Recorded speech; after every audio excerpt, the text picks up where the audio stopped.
All right. Hey, my name is Nick. I'm at Salem Covenant, and I'm here with John Johnson. And we're just going to talk about how he came to Salem, how he came to know Jesus a bit better, and just kind of how all of that came to be.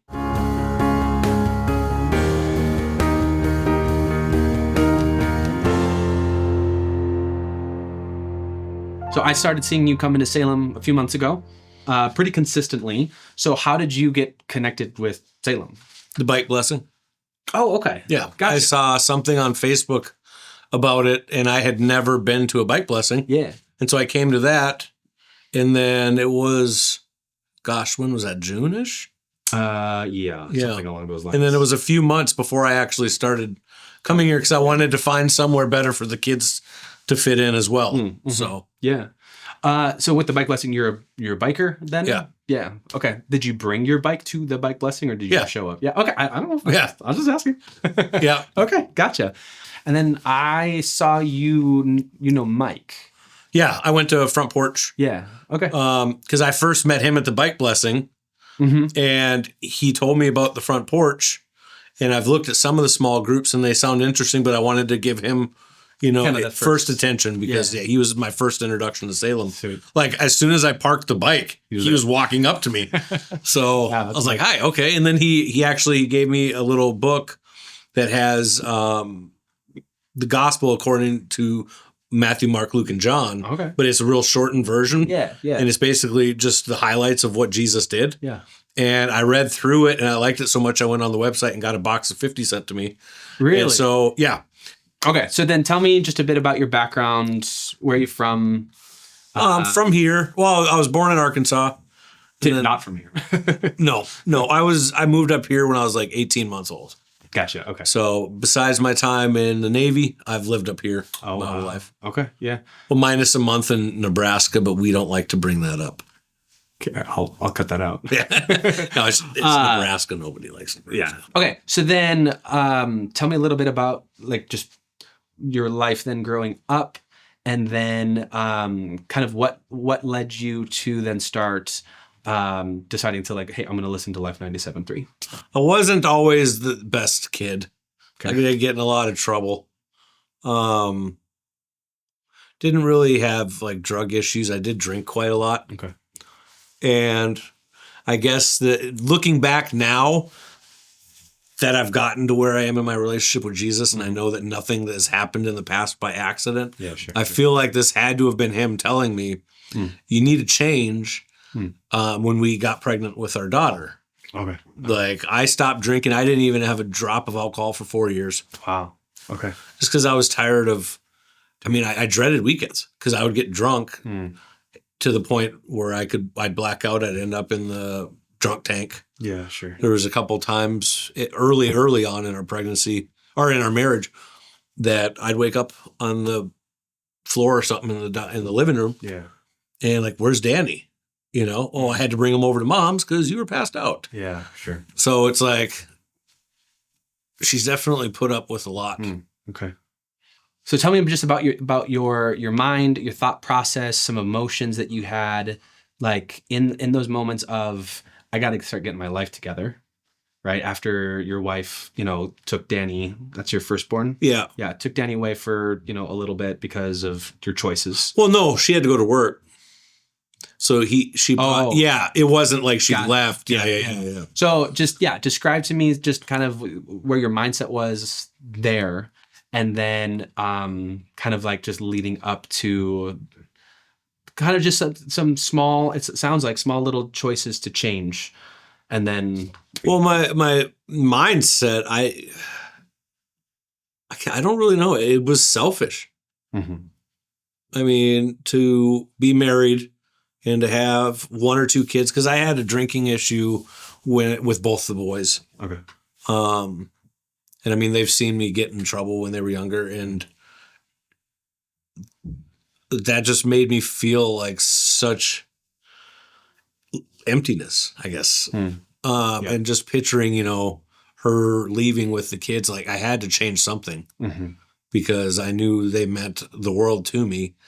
It all really came to after these past few years with losing my mom, dad, and brother. Like I told you before, I've always believed in God. And that's basically where that, Yeah. you know, All of that loss kind of culminated. And because I mean, growing up, my grandma was very religious. When I would stay with her, I'd go to church with her, but she was the most godly person I think I've ever met. Like I never heard her say anything bad. She never watched TV. She went to church, you know, like it was amazing.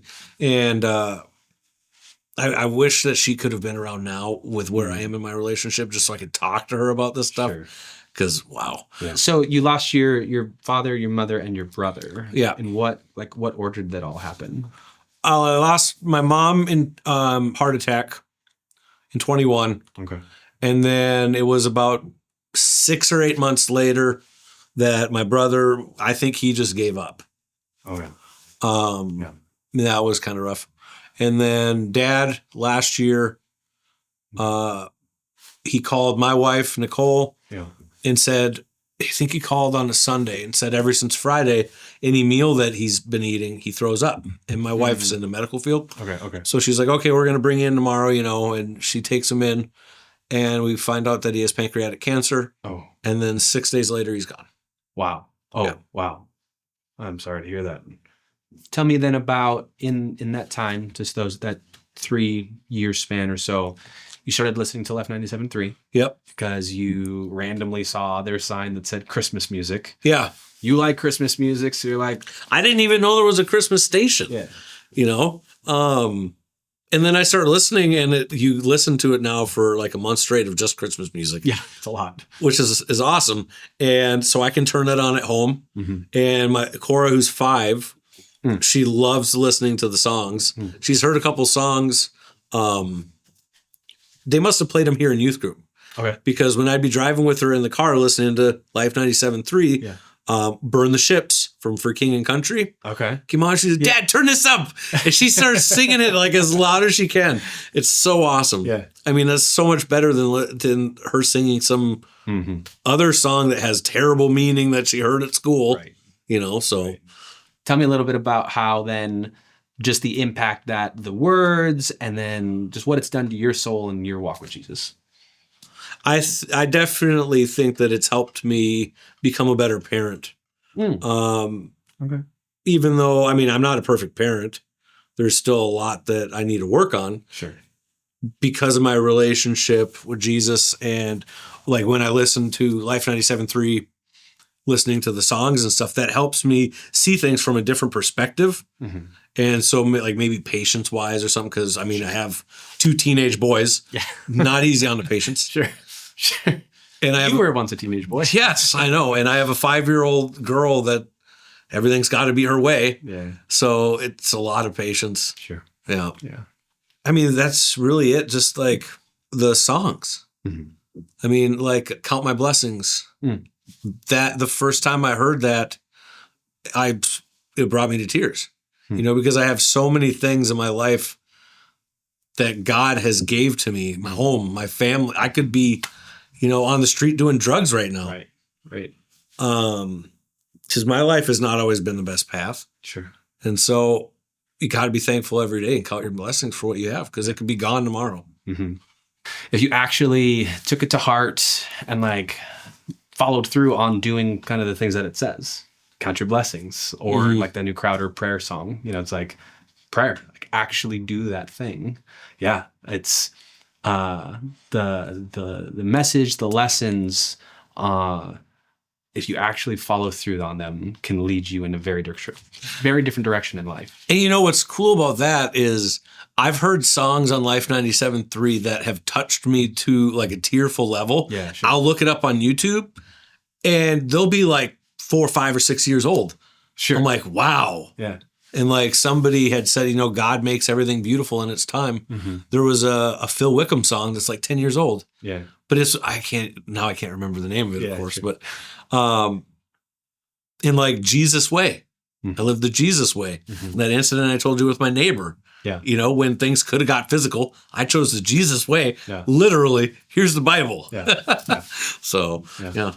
I'm encouraged by hearing like the journey that you've been on. Like, wow, that's And I don't even feel like it's really that special, but like you're saying, it can help somebody. Yeah, but it can help somebody. Because I haven't had that experience where I saw God right in front of me talking to me like a lot of people. A lot of people don't. No.